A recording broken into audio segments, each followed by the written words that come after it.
को विभिन्न तरीके से आप लपेटोगे अलग अलग तरीकों से, तो हमारे मैथ्स के कई कॉन्सेप्ट इससे क्लियर हो जाए। सबसे पहली बात, सबसे छोटी स्टेज से शुरू करता हूं, गिनती। बच्चा गिनती गिनता है 1 2 3 4 5 6, हम उसको सीधा बोर्ड से शुरुआत करा। हम उनको गिनती नहीं सिखा रहे हैं, हम उनको सिंबल सिखा रहे हैं। बोले ये 1 है, ये 2 है, ये 3 है, गिनती नहीं सिखा रहे हो, गिनती का सेंस नहीं सिखा रहे हो, केवल उनके चिन्हों से परिचित करा रहे हो।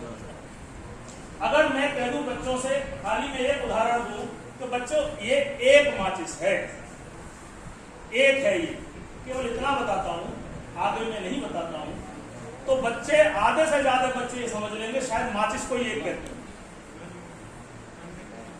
अगर मैं 1 के कई सारे उदाहरण लूं, ये बेटा 1 माचिस है, ये 1 फोन है, ये 1 डिब्बी है, तो बच्चा अपने आप बहुत सी चीजें हमें बिना समझाएगी तो वो सोच रहा होगा बच्चा 1 तो हर बार बोला जा रहा है, 1 तो हर बार बोला जा रहा है, आइटम के नाम बदले जा रहे हैं।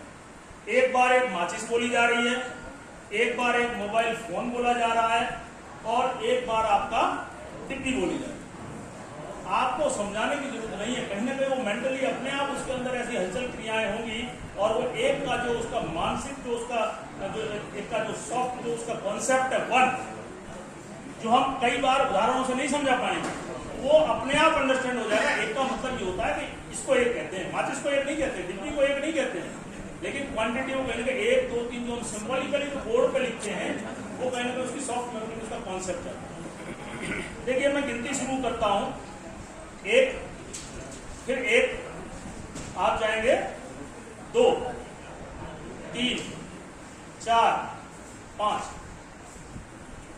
हम गिनती गिन रहे हैं, तो कहीं ना कहीं 1 2 3 4 5 हम बच्चे को, बच्चा देख रहा है, एक क्या हो रहा है कि एक बार मोड़ बढ़ रहा है, 2 हो गया, एक और मोड़ बढ़ रहा है, 3 हो गया, एक और मोड़ बढ़ रहा है, 4 हो गया, एक और मोड़ बढ़ रहा है, 5। कहीं ना कहीं बच्चे के दिमाग में आ रही है कि हर बार 1 बढ़ रहा है, यानी मेरे को अगली संख्या में पता करने के लिए 1 जोड़ना होगा, यानी कि अगली क्रमिक संख्या ज्ञात करने के लिए आपको 1, आपको बताना नहीं पड़ेगा, बच्चा अपना बोलेगा, बोलो बेटा अगले लगाना तो क्या जोड़ना, बोले 1 जोड़ना, तो कहीं ना कहीं आपको उसने अगली क्रमिक संख्या को निकालना सीखा। उल्टा भी कर सकते हो आप, 1 2 3 4 5, बेटा इसमें से 1 निकाल दो, कितना हो गया 4, 4 में से 1 निकाल दो 3, 3 में से 1 निकाल दो 2, और 2 में से 1 निकाल दो, तो कुल मिला के ये क्या सिखा रहे हो, होते हैं अनुवर्ती और पूर्ववर्ती संख्या। आप पेन पेंसिल से नहीं सिखा रहे, क्या सिखा रहे, पेन पेंसिल वाला कॉन्सेप्ट है ही नहीं। जो आपने अनुवर्ती पूर्ववर्ती तो लिख करके बताया, जो हम लिख कर अमूमन हम लिख के बताते हैं, ये आपने उसके माइंड में बताया कि अगली संख्या कौन सी होती है और पिछली संख्या कौन सी होती है। अगली संख्या में क्या रिलेशन है, 1 जोड़ना, पिछली संख्या में क्या रिलेशन है, 1।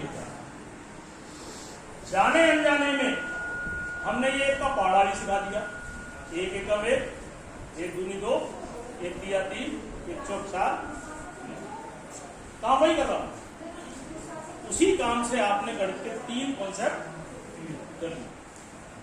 आपने साथ में लगे हाथ क्रमिक आरोही क्रम भी समझा दिया, क्रमिक आरोही, क्रमिक लगातार, 1 आरोही बढ़ा 2, आरोही बढ़ा 3, क्रमिक आरोही क्रम, और उल्टा चलेंगे तो क्रमिक अवरोही। अगर मैं इसी रस्सी को इस तरीके से शुरुआत करता हूं 2 से, तो कहीं ना कहीं ये 2 का पहाड़ा बनता है, 2 एकम 2, 2 दूनी 4, 2 तिया 6, 2 चौक 8, 2 पंजे। आपने क्या सिखा दिया, 2 का पहाड़ा सिखा दिया, आपने सम संख्या सिखा दी, आपने सम संख्या क्रमिक सम संख्याओं को आरोही क्रम समझा दिया। अगर आपको बैक चलना है तो 2 2 कम कर दीजिए, कितने हो गए 8, 2 कम कर दीजिए 6, आपने 2 2 संख्या पूर्व की संख्या को निकालना बता दिया। आपने दो दो संख्या की अवरोही क्रम में सिखा दिया। यहाँ पे मैथ्स में पेन पेंसिल वाला मैथ्स यहाँ काम कर ही लिया। केवल उस बच्चे के हम मेंटल स्तर को मैथ्स के लिए तैयार